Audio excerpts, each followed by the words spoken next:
السلام عليكم. اهلا بيكم في فيديو جديد. النهارده عاملين مع بعض مهلبيه البرتقال. مستخدمه كده معايا الجزر والبرتقال. الجزر ده انا سلقاه وحافظاه في الفريزر.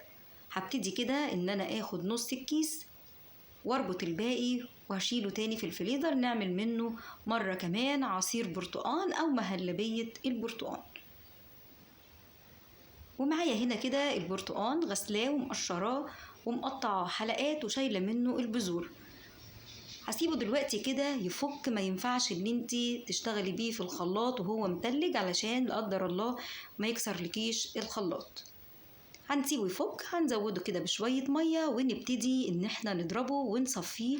عايزينه كده يبقى ناعم مفيهوش اي قشور نهائي. وهنبتدي ان احنا نحط السكر، والسكر ده حسب الرغبة. انا حطيت في الاول كده 6 معالق، وحطيت 4 معالق من النشا، معالق هرمية.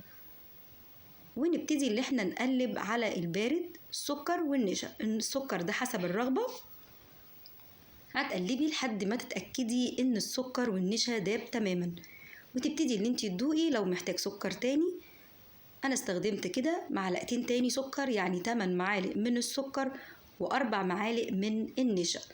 ونبتدي ان احنا نقلبهم على البارد ونرفعهم كده على النار مع التقليب المستمر لحد ما ادينا القوام اللي انتوا شايفينه ده. لو لقيتيه لسه خفيف، ممكن معلقة نشا على ربع كوباية من المية الباردة وتقلبيهم وتنزليهم على الخليط مع التقليب المستمر وهو على النار. بس لو يعني المقدار المظبوط 4 معالق كبار من النشا، طلع لي القوام اللي انتوا شايفينه.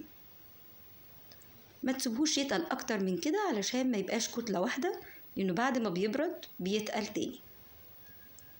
تبتدي كده اللي انتي تفرغيه وتسيبيه يهدى تماما، ونبتدي اللي احنا ندخله التلاجة. اول ما بيسقع بقى معاكي كده تبتدي اللي انتي تزينيه باي حاجة موجودة عندك.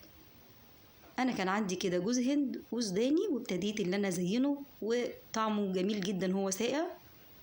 يا ريت تجربوه، بألف هنا وشفا على اللي يجربه. وحاجة كده ساقعة ومفيدة للأولاد. والسلام عليكم ورحمة الله وبركاته.